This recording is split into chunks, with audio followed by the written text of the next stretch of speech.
It's 2:47 in the morning, and your phone will not stop vibrating on the nightstand. You already know who it is before you check the screen. The client on the other end controls $500 million across 4 family trusts, and right now he is telling you, calmly, over a bad connection from somewhere in Europe, that he's moving everything to a competitor by Friday. You sit up in the dark, heart hammering, and you start talking him down the way you've talked down dozens of men like him before, reminding yourself quietly that his signature has never once been on your own paycheck. Your wife stirs beside you and doesn't ask who's calling anymore. She stopped asking years ago. This is level 7. This is the top of the ladder in private banking. But you didn't start here. Nobody starts here. To understand how a grown man ends up standing in his own driveway at 3 in the morning negotiating for money that was never his, you have to go back 31 years, to a teenager standing behind bulletproof glass, counting someone else's cash for $11 an hour. There are 7 levels in this career, and by the time you reach the last one, you will manage more wealth than most small countries hold in their national treasuries, and you will still own almost none of it yourself. Level 1. You are 19 years old, and you are a bank teller. The salary is $32,000 a year before taxes, and you stand for 8 hours a day behind a counter, counting bills that will never belong to you. You memorize the scripts they hand you on your first week. Will that be all today, sir? Have a wonderful afternoon, ma'am. You watch a man in a gray suit deposit a check for $400,000 without blinking, and you realize, quietly, that his morning coffee probably costs more than your hourly wage. Your feet hurt by 2 in the afternoon every single day, and your manager keeps a laminated card taped near the register listing everything you're allowed to say if a customer gets upset, because you are not permitted to improvise, not even a little. Then on a Tuesday afternoon, she pulls you aside. You're fast, you're polite. People like you, she says. Have you ever thought about moving into new accounts? You nod, because you've thought about nothing else since the day you started. The structural problem at level 1 is invisible to almost everyone outside this industry. You are the face of the bank, the first human contact a customer has, and yet you have 0 power inside it. You cannot approve a loan. You cannot waive a single fee. You cannot make one decision that actually matters. You are trusted with other people's money, and trusted with almost nothing else. Level 2. 4 years later, you are 23 and you've become a personal banker. The pay jumps to $45,000 a year, plus a small bonus tied to how many products you can sell. Credit cards, certificates of deposit, overdraft protection nobody actually asked for. You sit across a real desk now instead of standing behind glass, and that desk feels like progress until your regional manager sits down across from you one Thursday with a printed spreadsheet in his hand. You're at 60% of quota this month, he says, tapping the page with his pen. I don't care how you get there, but I need 4 more account openings by Friday. You start calling relatives. You start upselling strangers on products they don't need because that number on the spreadsheet has quietly become more real to you than your own conscience. You get good at it, uncomfortably good, and your manager starts using your name as an example in the morning meeting. This is the first time you understand something you'll carry for the rest of your career. In banking, the client sitting in front of you and the target sitting behind you are rarely, if ever, the same thing. Level 3. By 27, you've passed your licensing exams, Series 7 and Series 66, and you've become a financial advisor, sometimes called a wealth associate, inside the very same building where you once stood behind glass. Base salary now sits at $70,000, plus commission and bonus that could double it in a strong year. You manage a small book, client assets somewhere between $2 and $5 million each. Mostly retirees and small business owners cashing out decades of work.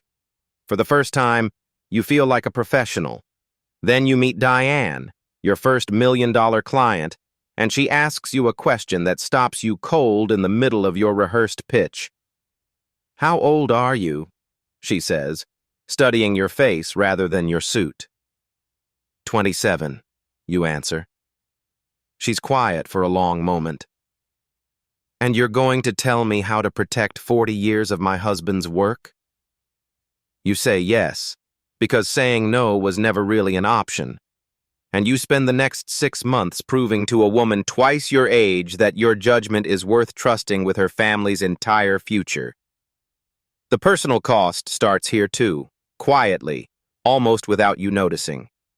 You begin working weekends because relationship management doesn't stop at 5 p.m. It follows you into Saturday mornings, into phone calls you take from parking lots, into a version of your 20s that looks nothing like your friend's 20s. Level 4. At 31, you're promoted to relationship manager, sometimes titled assistant vice president, and your book grows to $50 million in assets under management. Your salary sits around $130,000 plus bonus, and you're invited for the first time to dinners where the wine costs more than your monthly rent. But something shifts here that nobody warns you about at the promotion ceremony. Your biggest client, a manufacturing family worth $18 million, calls you on a Thursday night while you're at your daughter's 6th birthday party. You step outside into the driveway, phone pressed hard against your ear, while inside the house 12 6-year-olds sing happy birthday without you. I need you in the office tomorrow at 7, the client says. We're restructuring before the tax deadline. You say yes. You always say yes. Your wife finds you standing in the driveway 10 minutes later and doesn't say a word. She just goes back inside, and that silence becomes, over the following years, the loudest sound in your marriage. The structural truth of level 4 is simple and brutal. The bigger the client gets, the smaller your own life becomes around them. Level 5. By 36, you're a vice president, senior private banker, managing a book worth $150 million across roughly 20 relationships. Total compensation lands around $250,000 a year, base plus bonus plus deferred stock that vests slowly over 4 years. That deferred compensation is the golden handcuff nobody explains to you at the interview stage. You cannot leave, even when you desperately want to, because walking away means forfeiting 6 figures of unvested stock sitting in an account you don't fully control and can't touch. Your director calls you into his office one afternoon, closes the door, and slides a folder across the desk toward you. The Whitfield account is worth $40 million to this bank, he says. If they leave because of anything you did or didn't do, that's on you, not on the market. You nod slowly, and in that moment you understand something that will define the rest of your career. At this level, you're not managing money anymore. You're managing risk to your own future, disguised carefully as managing risk to someone else's fortune. By the way, if you've made it this far, go ahead and subscribe, because the levels ahead get a lot more expensive to survive. Level 6. At 42, you become a director, sometimes called senior relationship manager, and your book crosses $300 million. Compensation now sits between $500,000 and $700,000 a year. And from the outside, your life looks finished, arrived, complete. From the inside, it looks like a divorce filing sitting on your kitchen counter because your wife tells you, calmly, in the exact tone you once used to talk down a nervous client, that she has been married to your calendar for 11 years and not to you. Your doctor tells you your blood pressure belongs to a man 20 years older and writes you a prescription you start taking with your morning coffee, standing in a kitchen that will soon belong to someone else's settlement. Your biggest client, a widow worth $90 million, invites you to her son's wedding, and you go because turning down an invitation from a $90 million relationship is its own quiet form of career suicide. You sit at that wedding, toasting a family that isn't yours, while missing your own daughter's school play 3 states away. A voicemail from her sitting unheard on your phone through the entire reception. This is the structural cost of level 6. You become completely indispensable to people who will never once in 11 years ask if you're okay. Level 7. Which brings you back to that phone buzzing at 2:47 in the morning, at 50 years old, managing director, head of private wealth for your entire market, managing relationships that total over $500 million in combined assets. Your own compensation, between salary, bonus, and long-term incentives sits somewhere between $1.5 and $3 million a year. You have an assistant, a corner office, a title people say with real respect at dinner parties. And here is the revelation the entire ladder was quietly building toward the whole time. None of it is yours. Not $1 of the $500 million belongs to you.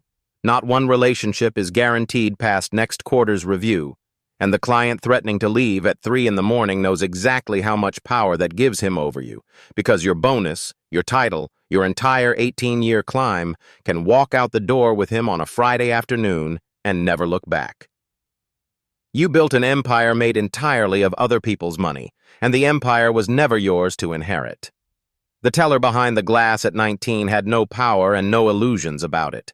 The managing director at 50 has enormous power and lives comfortably inside the illusion that it actually belongs to him.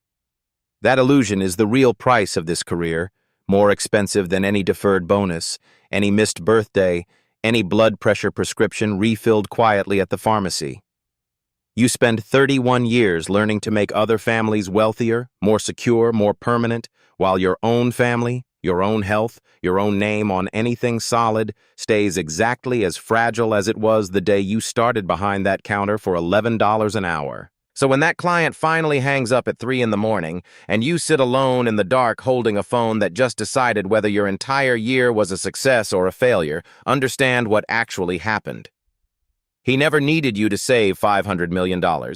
He needed you to remind him one more time that men like you exist to be replaced politely, professionally, and completely the moment someone offers a slightly better rate. That's the 7th level. That's the ceiling everyone in this industry quietly pretends doesn't exist, because admitting it would mean admitting the corner office was always just a very well-decorated cage. Somewhere above you, in a building you'll never work inside, the family that owns that $500 million is deciding your worth over breakfast, without knowing your daughter's name, without remembering your face past the next relationship manager they hire to replace you. That's the price of climbing a ladder built entirely out of other people's money.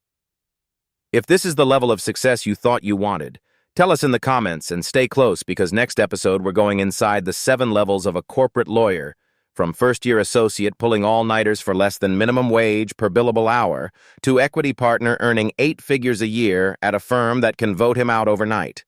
Which cage did you not see coming? Let us know below.